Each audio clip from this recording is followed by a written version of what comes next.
नमस्कार दोस्तों, स्वागत है आपका हमारे चैनल मिथिक वर्स हिंदी पर। आज हम आपको सुनाने जा रहे हैं एक ऐसी अमर प्रेम कथा जो सदियों से हमारे दिलों में बसी है।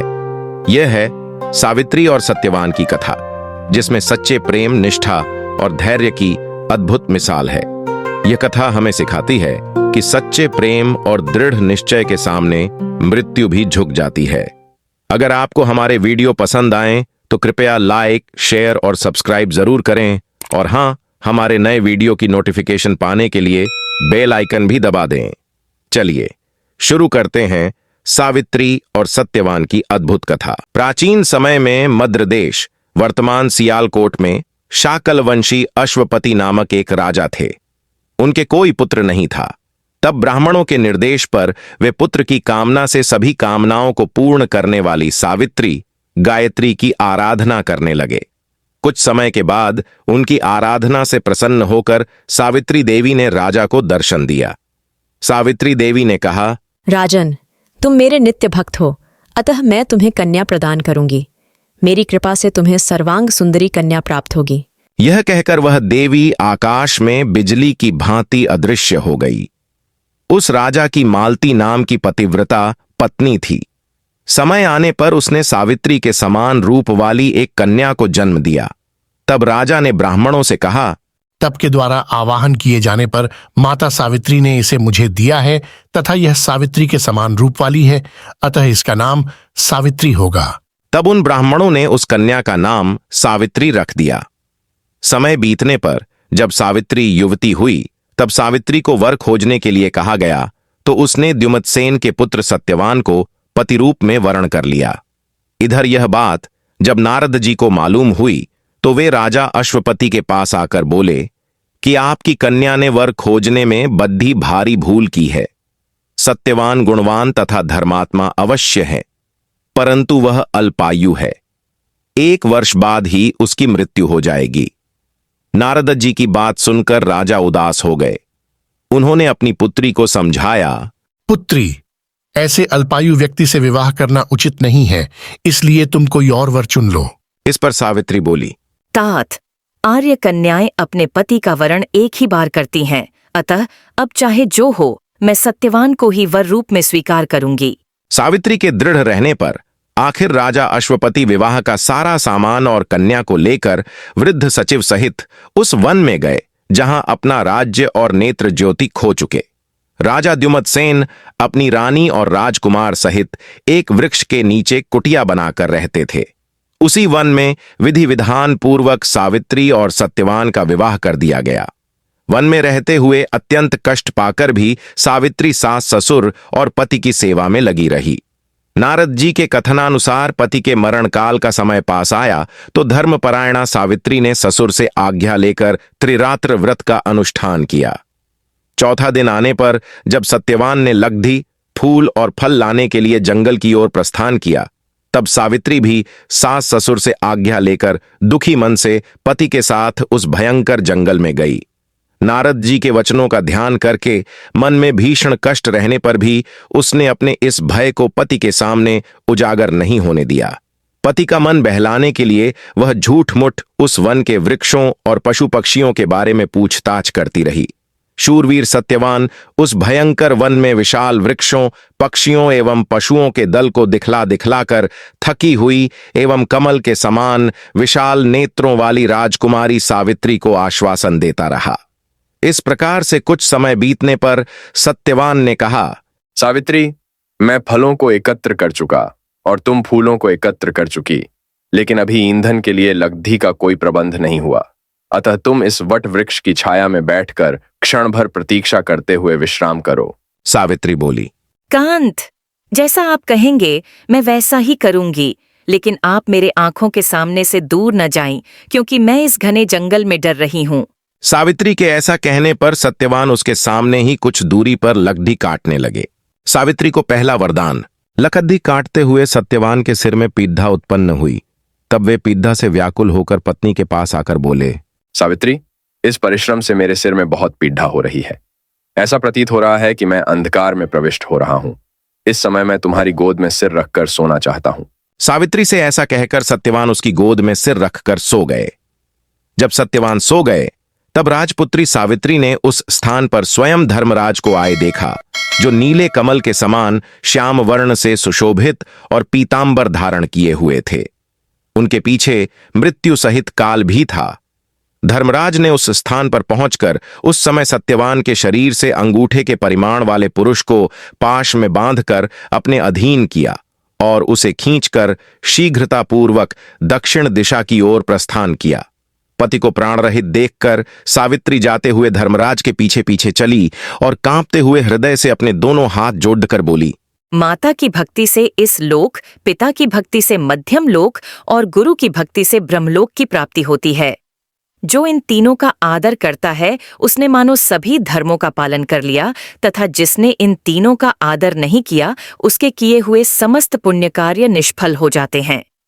पुरुष के सारे कर्म माता, पिता और गुरु इन्हीं तीनों में समाप्त हो जाते हैं। यमराज ने कहा, सावित्री, तुम हमसे जिस कामना को पूर्ण कराने के लिए आ रही हो उस कामना को छोड़ डैच दो और शीघ्र लौट जाओ। सचमुच संसार में माता पिता और गुरु की सेवा से बाराच कर कोई अन्य धर्म नहीं है। तुम्हारा पति गुरुजनों की पूजा में निष्ठा रखने वाला है, पर तुम्हारा इस प्रकार से मेरे पीछे आना मेरे काम में बाधा डाल रहा है, अतः तुम लौट जाओ। सावित्री बोली, स्त्रियों का पति ही देवता है, पति ही उसको शरण देने वाला है, इसलिए साध्वी स्त्रियों को अपने पति का अनुगमन करना चाहिए। पिता, भाई तथा पुत्र परिमित संपत्ति देने वाले हैं, किंतु पति अपरिमित संपत्ति का दाता है। भला ऐसे पति की कौन स्त्री पूजा नहीं करेगी? श्रोत्तम, आप मेरे पति को जहां ले जा रहे हैं वहीं मुझे भी ले चलिए, अन्यथा मैं अपने प्राण त्याग दूंगी। यमराज ने कहा, पतिव्रते, मैं तुम पर प्रसन्न हूं, अतः सत्यवान के प्राणों को छोड़ डाचकर कोई भी वरदान मांग लो, देर मत करो। सावित्री बोली, धर्मज्ञा, जो राज्य से च्युत हो गए हैं तथा जिनकी आंखों की ज्योति चली गई है, ऐसे मेरे महात्मा ससुर को राज्य तथा नेत्र ज्योति प्रदान कीजिए।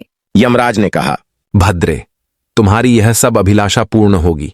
तुम बहुत दूर तक चली आई हो, तुम्हारे मेरे पीछे चलने से मेरे काम में विघ्न पड़ेगा और तुम्हें भी थकावट होगी, अतः अब तुम लौट जाओ। सावित्री को दूसरा वरदान। सावित्री ने कहा, देव श्रेष्ठ, सत्पुरुषों के साथ समागम होने पर कैसा परिश्रम और कैसा दूहक, विष, अग्नि, सर्प तथा शस्त्र से लोगों को उतना भय नहीं होता जितना दुष्टों से होता है।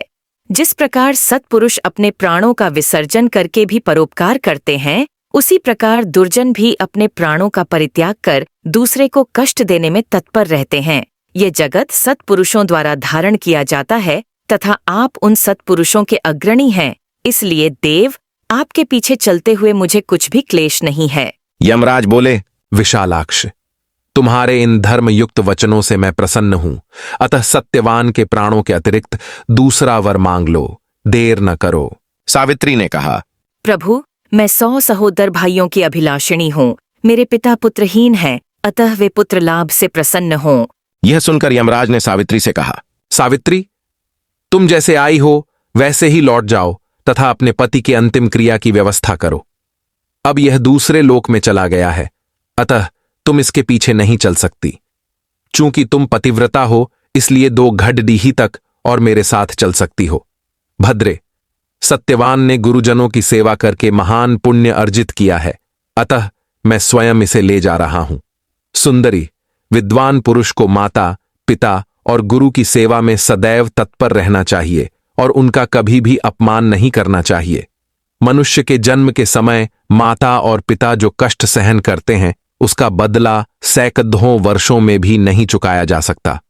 अतः मनुष्य को माता, पिता तथा गुरु का सर्वदा प्रिय कार्य करना चाहिए, क्योंकि इन तीनों के संतुष्ट होने पर सभी तपस्याएं संपन्न हो जाती हैं।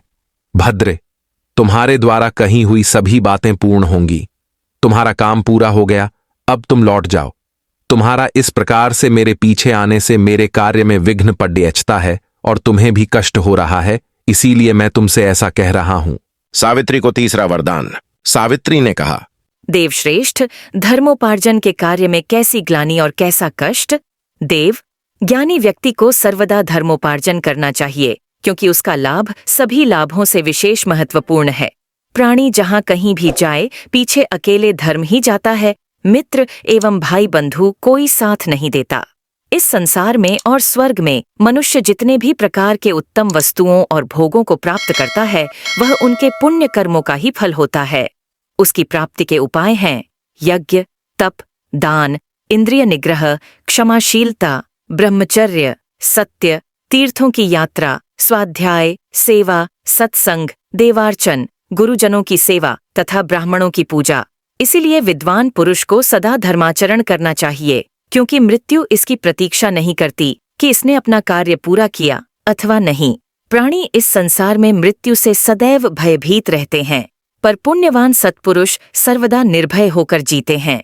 यमराज बोले, विशालाक्षी, तुम्हारी इन धर्मयुक्त बातों से मैं विशेष संतुष्ट हूं, अतः तुम सत्यवान के प्राणों के अतिरिक्त अन्य वर मांग लो, देर मत करो। सावित्री ने कहा, देव, मैं सत्यवान के 100 पुत्रों की मां बनना चाहती हूँ, क्योंकि लोकों में पुत्रहीन की सद्गति नहीं होती।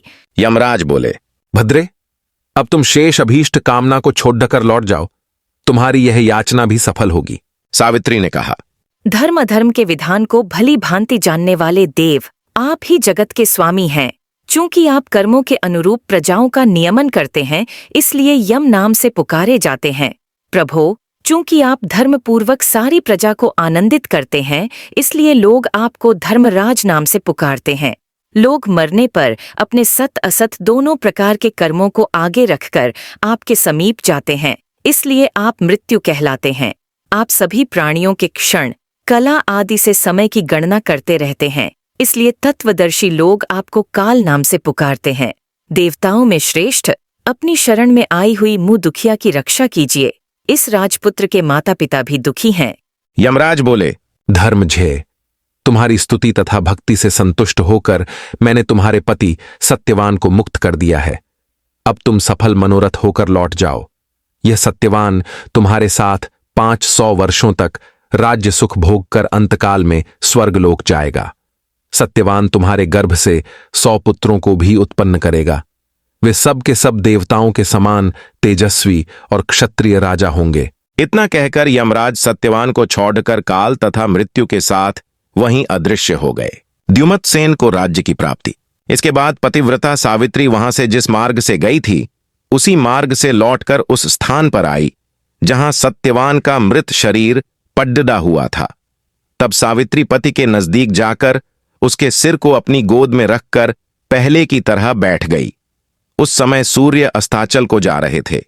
थोड़ी देर में सत्यवान ने अपनी आंखें खोलीं और उठकर बैठ गया। सत्यवान ने सावित्री से कहा, वो पुरुष कहाँ चला गया जो मुझे खींच कर ले जा रहा था? यहां सोते हुए मेरा पूरा दिन बीत गया। तुमने भी पूरे दिन कुछ खाया नहीं, और वहां आश्रम में मेरे माता पिता को भी मेरे कारण दुख भोगना पड़ा। सावित्री, मैं उन्हें देखना चाहता हूं। चलो, जल्दी चलो। सावित्री बोली, स्वामी, सूर्य तो अस्त हो गए, चलिए हम आश्रम को लौट चलें। मैं वहीं सारी घटना विस्तार से आपको बताऊंगी। ऐसा कहकर सावित्री पति के साथ आश्रम पर पहुंची। उसी समय पत्नी सहित द्युमत्सेन को नेत्र ज्योति प्राप्त हो गई। वे दोनों अपने पुत्र और पुत्रवधू को वापस आया देख बहुत प्रसन्न हुए। सावित्री और सत्यवान ने सपत्नी क्षत्रिय श्रेष्ठ राजा द्युमत्सेन को प्रणाम किया। पिता ने राजकुमार सत्यवान को गले लगाया। उस समय आनंदित सावित्री ने जैसी घटना घटित हुई थी उसका वर्णन किया और उसी रात को अपने व्रत को भी समाप्त किया। अगले दिन प्रातःकाल राजा की सारी प्रजा सेना सहित ढोल नगारों के साथ राजा को पुनः राज्य करने के लिए निमंत्रण देने आई और यह सूचना दी कि राजन, नेत्रहीन होने के कारण जिस राजा ने आपके राज्य को छीन लिया था, वह राजा मंत्रियों द्वारा मार डाला गया। अब आप ही राजा हैं। यह सुनकर राजा द्युमत्सेन सेना के साथ वहां गए और धर्मराज की कृपा से पुनः अपने राज्य को प्राप्त किए। सावित्री ने भी 100 भाइयों को प्राप्त किया। इस प्रकार पतिव्रता सावित्री ने अपने पितृपक्ष और पतिपक्ष दोनों का उद्धार किया और मृत्यु के पाश में बंधे हुए अपने पति को मुक्त किया। इसलिए मनुष्यों को सदा साध्वी स्त्रियों की देवताओं के समान पूजा करनी चाहिए, क्योंकि उनकी कृपा से ये तीनों लोक स्थित हैं। जो मनुष्य सत्यवान सावित्री की इस कथा को नित्य सुनता है, वह सभी प्रयोजनों में सफलता प्राप्त कर सुख का अनुभव करता है और कभी भी दुख का भागी नहीं होता। धन्यवाद दोस्तों, हमारे साथ इस अद्भुत यात्रा पर चलने के लिए। आशा है कि आपको सावित्री और सत्यवान की यह अमर प्रेम कथा पसंद आई होगी। यह कहानी हमें यह सिखाती है कि सच्चा प्रेम और दृढ़ता किसी भी कठिनाई को पार कर सकती है। अगर आपको यह वीडियो अच्छा लगा हो तो कृपया इसे लाइक करें, अपने दोस्तों और परिवार के साथ शेयर करें और हमारे चैनल मिथिक वर्स हिंदी को सब्सक्राइब करें। बेल आइकन दबाना ना भूलें ताकि आप हमारे नए वीडियो की नोटिफिकेशन सबसे पहले पा सकें। अगले वीडियो में फिर मिलते हैं, तब तक के लिए नमस्कार।